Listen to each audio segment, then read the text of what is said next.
তিনাদের কাছ থেকে আল্লাহ নবী রহমতুল্লিল আলামিন পর্যন্ত এই সিলসিলা পৌঁছেছে। সেই সিলসিলার কোরআন শরীফ আজ বাংলার জমিনে London, America, Dubai, Canada, Saudi Arab, Bharat সহ বিভিন্ন রাষ্ট্রের মধ্যে এই দারুল কেরাত মজিদিয়া ফুলতলি ট্রাস্টের মাধ্যমে অভিজ্ঞ কারিগর দ্বারা কেরাত প্রশিক্ষণ শুরু হয়েছে, চলে যাবে।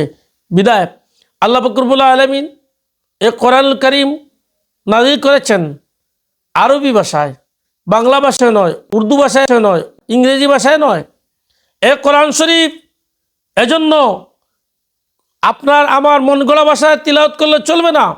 এ কোরআনুল কারীম তিলাওয়াত করতে হবে ওয়ারাত্তিলিল কোরআন তারতিলা, ধীরে স্থিরে হবে, তরতিলের সহিত তাজবিদের সাথে এ কোরআনুল কারীম তিলাওয়াত করতে হবে। যদি এক স্থানে অন্য হরফ তিলাওয়াত করে তাহলে তার তিলাওয়াত সহি হবে না, শুদ্ধ হবে না, ভুল হবে। এজন্য হরফের মখরজ, সিফত, লকব ইত্যাদি জেনে এবং সৌদ হযরতে উসমান রাদিয়াল্লাহু তাআলা আনহু কুরাইশের কেরাত মোতাবিক যেভাবে কোরআনুল কারীমের শিক্ষা দিয়ে গিয়েছেন, সেই বিশ্বস্ত মাধ্যমে এ পর্যন্ত চলে আসছে। আমরা সেই তিলাওয়াতকে অনুসরণ করে যদি আমরা তিলাওয়াত করি তাহলে আমাদের ইনশাআল্লাহ কোরআন শরীফ তিলাওয়াত সহিহ হবে। আল্লাহ নবী রহমতুল্লিল আলামিন যেভাবে সাহাবায়ে কেরামকে শিক্ষা দিয়েছেন, যেভাবে তাদের থেকে হযরত উসমান রাদিয়াল্লাহু তাআলা আনহু এই কোরআনুল কারীম সংকলন করেছেন, সংরক্ষণ করেছেন এবং বিশ্বস্ত কারিগরের মাধ্যমে এ পর্যন্ত চলে আসছে, সেভাবে আমরা কোরআন শরীফ তিলাওয়াত করতে হবে। এইভাবে তিলাওয়াত করলে হরফ তিলাওয়াতের পরিবর্তে 10টি নেকি পাবেন। সুবহানাল্লাহ। তাই আমরা এই কোরআন শরীফ সহি করে তিলাওয়াত করতে পারবো।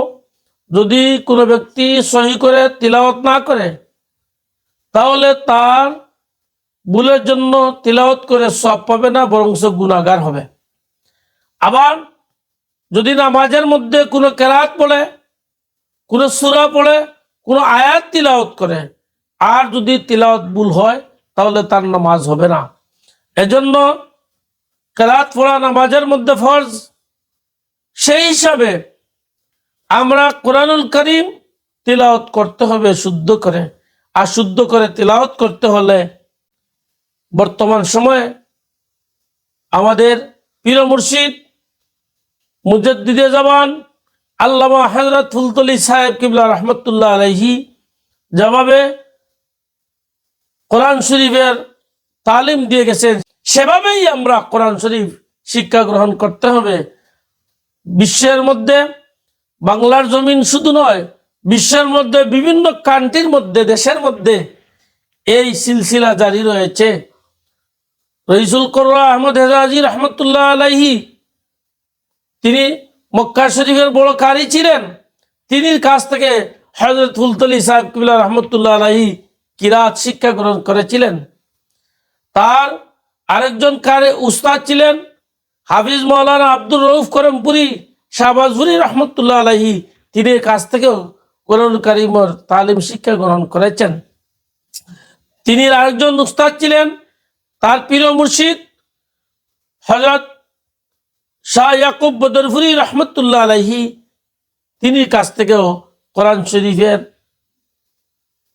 তালিম শিক্ষা গ্রহণ করেছেন, অর্থাৎ সনদ লাভ করেছেন। এবং ফুলতলি সাহেব কিবলা রহমতুল্লাহ আলাইহি এই 3 জন উস্তাদের সিলসিলা ধারাবাহিকভাবে আবু আমরিদ দানি রহমতুল্লাহ আলাইহি পর্যন্ত পৌঁছেছে। তিনাদের কাছ থেকে আল্লাহ নবী রহমতুল্লিল আলামিন পর্যন্ত এই সিলসিলা পৌঁছেছে। সেই সিলসিলার কোরআন শরীফ আজ বাংলার জমিনে London, America, Dubai, Canada, Saudi Arab, Bharat সহ বিভিন্ন রাষ্ট্রের মধ্যে এই দারুল কেরাত মজিদিয়া ফুলতলি ট্রাস্টের মাধ্যমে অভিজ্ঞ কারিগর দ্বারা কেরাত প্রশিক্ষণ শুরু হয়েছে। ইনশাল্লাহ মাহে রমজান শরীফ শুরু হয়েছে। আগামী দিন থেকেই, পয়লা রমজান থেকেই প্রত্যেক জায়গায় বাংলাদেশের মধ্যে দারুল কেরাত মজিদিয়া ফুলতলি ট্রাস্টের শাখা মাধ্যমে অভিজ্ঞ কারিগরের মাধ্যমে কেরাত প্রশিক্ষণ শুরু হবে।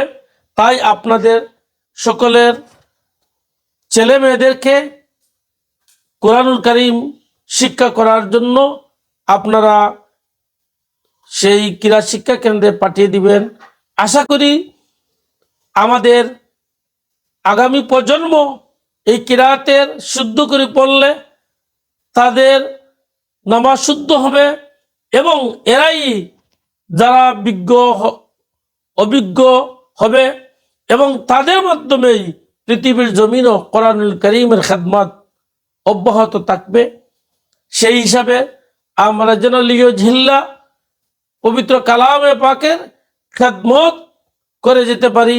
রসুল পাক সাল্লাল্লাহু আলাইহি সাল্লাম ইরশাদ করেছেন, খায়রুকুম মান তাআল্লামাল কুরআন ওয়া আল্লামাহ, তোমাদের মধ্যে এরাই শ্রেষ্ঠ যারা কোরআন শিক্ষা করে এবং অন্যকে শিক্ষা দেয়।